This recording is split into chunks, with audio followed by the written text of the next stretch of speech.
Crown Indigenous Relations Minister Mark Miller says that the relationship between the Crown and Indigenous peoples is broken because of land theft, and it's time to give land back.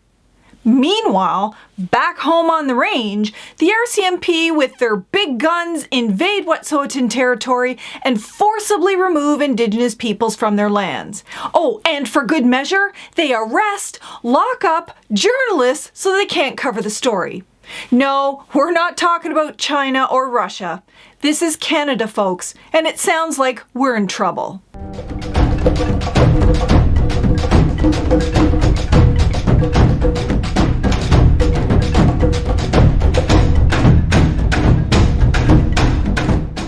Well, the Canadian Parliament finally resumes after 5 long months off. And guess what? COVID is still here, the climate crisis is still here, and the genocide of Indigenous peoples continues unabated. Yet, despite generations of genocidal laws, policies, and practices by governments and corporations, Indigenous peoples are still here defending our lands, our sovereignty, and our peoples. Governments and corporations can steal our lands, sell it, fence it off, try to destroy it, but it's still our land.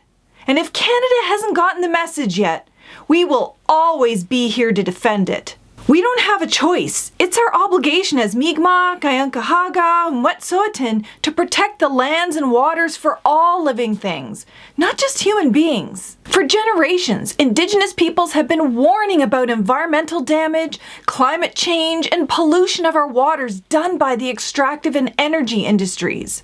We were dismissed. Now, the majority of the world's leading scientists are echoing what we have literally been saying forever. We have to take urgent action on climate change before it's too late.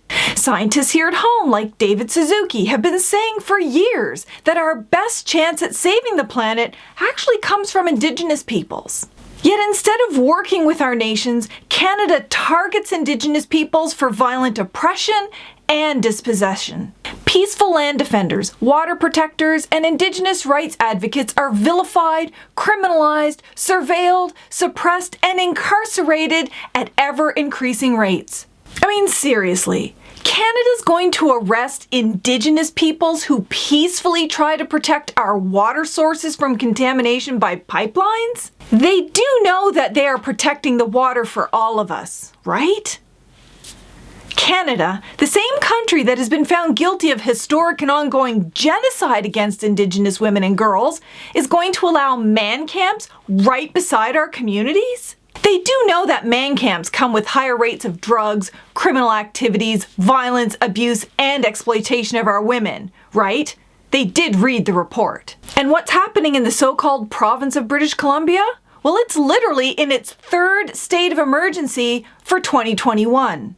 The first part of 2021 was a state of emergency for the COVID-19 pandemic. Yet when the whole country was shut down due to COVID, BC allowed workers into our territories to continue work on extractive projects, spreading COVID amongst themselves and others. The second state of emergency for BC was in July 2021 due to massive wildfires. Now, the 3rd state of emergency is due to severe flooding and mudslides that have washed out roads and railways and trapped people. Climate change, together with environmental degradation, is wreaking havoc in BC. Prime Minister Trudeau even committed military to go to BC to help address this state of emergency. But where were the BC RCMP, you ask? Good question. Instead of sending all available officers to help with the state of emergency and save lives, RCMP's CERG, which is essentially the RCMP's special brand of private security for the extractive industry, dressed up in their military cosplay, gathered up their biggest guns and best sharpshooters, and arrived by the busloads in Wet'suwet'en territory. No, not to save lives, not to contribute in a meaningful way to the state of emergency. No, they were there to clear Wet'suwet'en people and their relatives from Wet'suwet'en territory for Coastal Gaslink pipeline. That's right, they used their discretionary powers in the middle of a state of emergency to enforce a private court injunction for Coastal Gaslink pipeline. But I'm not telling you anything new. As we all know, this isn't the first time they've done that. So here's 7 important facts you need to understand about this situation. The Wet'suwet'en Nation has Aboriginal title to their lands under Wet'suwet'en law, Canadian law, and international law. And don't forget, it was the hereditary leaders from the Gitxsan and Wet'suwet'en that participated in the Supreme Court of Canada case in Delgamuukw about their Aboriginal title. According to Wet'suwet'en laws, only they have jurisdiction over their traditional territories. It is against Indigenous law, BC law, Canadian law, and international law to forcibly remove Indigenous peoples from their own lands. And don't forget, BC and the federal government have both passed legislation to recognize that the United Nations Declaration on the Rights of Indigenous Peoples, UNDRIP, has applicability here in both BC and Canada. And why does that matter? Well, that's because UNDRIP has very significant human rights protections. The right to self-determination, no forced removals from our lands or territories. We get to do decision-making by representatives of our own choosing. We have the right to all of our lands and resources. We have the right to conservation and protection of our lands. And we have the right to decide what happens on our lands. And free, prior, and informed consent is the standard before anything happens on our territories. The United Nations Committee for the Elimination of Racial Discrimination has told Canada to stop Coastal Gaslink pipeline, remove the RCMP and their weapons, and protect Indigenous peoples from violence, and that no project can go ahead without free, prior, and informed consent. Despite the laws and intervention by the United Nations, the RCMP have now spent more than $20 million in violent enforcements against the Wet'suwet'en. These are described as shared costs by the province of BC and the federal government, but we all know where they get the money to do that. It's from the pockets of Canadians and Indigenous peoples and the wealth generated on our lands. We are effectively paying for our own oppression. The Wet'suwet'en Order of Eviction was issued January 4th, 2020, almost 2 years ago. Coastal Gaslink pipeline has had 2 years. So when they reissued the eviction notice and refused to leave, that was a decision that they made. And why? Well, the RCMP have a vested interest in Coastal Gaslink pipeline going through. It's reported that they're invested well over $100 million of their pensions in TC Energy, the parent company of Coastal Gaslink Pipeline. And not just the RCMP, the Public Sector Pension Investment Board invests in many extractive industry companies, especially oil and gas. The RCMP are lawless, even within their own organization. The RCMP is a male-dominated paramilitary organization that is infected with a toxic culture of racism, misogyny, homophobia, and violence in all ranks and in all provinces. And they can't fix themselves.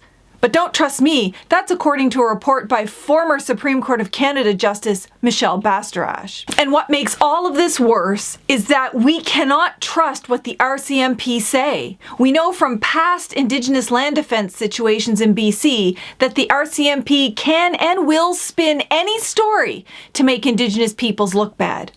Here's a clip from Submedia where Gord Hill shares what was revealed in court about RCMP misinformation campaigns against Indigenous land defenders. It was during this trial that a lot of the RCMP strategy was really revealed. The RCMP had made a videotape of all their meetings and a lot of the activity they carried out for training purposes because they had envisioned that this would be a very useful learning experience in how to deal with native standoffs of this nature. And one of the things that came out in the videotape that the RCMP produced themselves was statements from their main media liaison officer, Sergeant Montague, who stated, "Did you find somebody today that can help us with a disinformation or smear campaign?" Smear campaigns are special.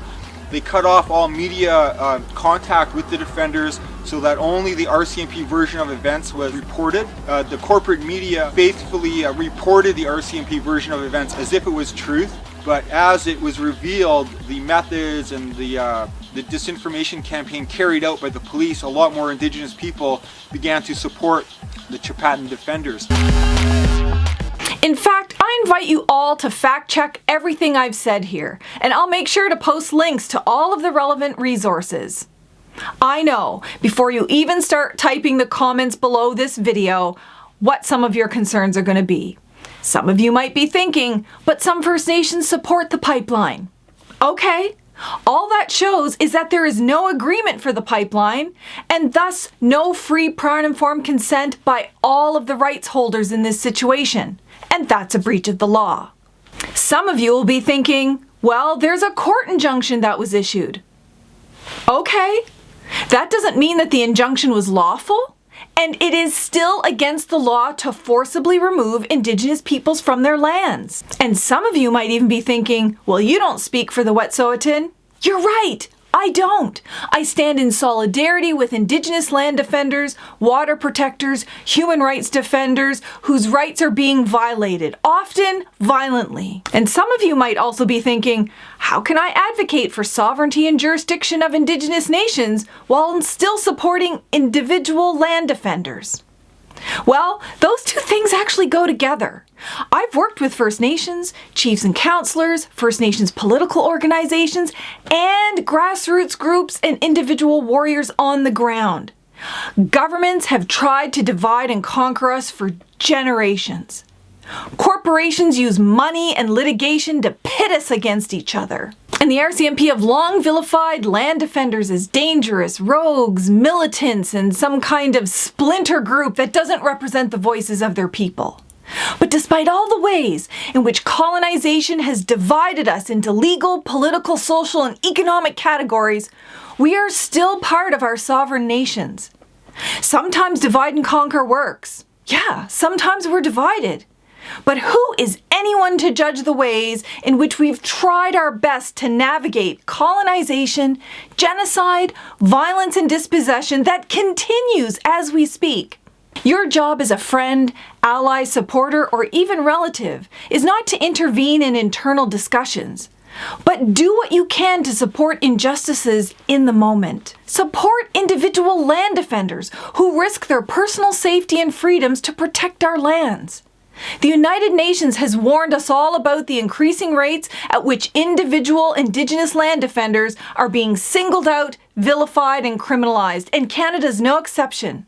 Let the Wet'suwet'en Nation work out their internal discussions between their chiefs and councils, hereditary leaders, clan members, band members, and all of their relatives. That's their job. Our job is to call out grave human rights violations against any Indigenous land defender and push BC, Canada, Coastal Gaslink pipeline, and the RCMP to stop breaking the law. The United Nations has called on Canada to stop these human rights violations, and Canada needs to listen. Thank you all for listening and taking action. Stay alert, warriors.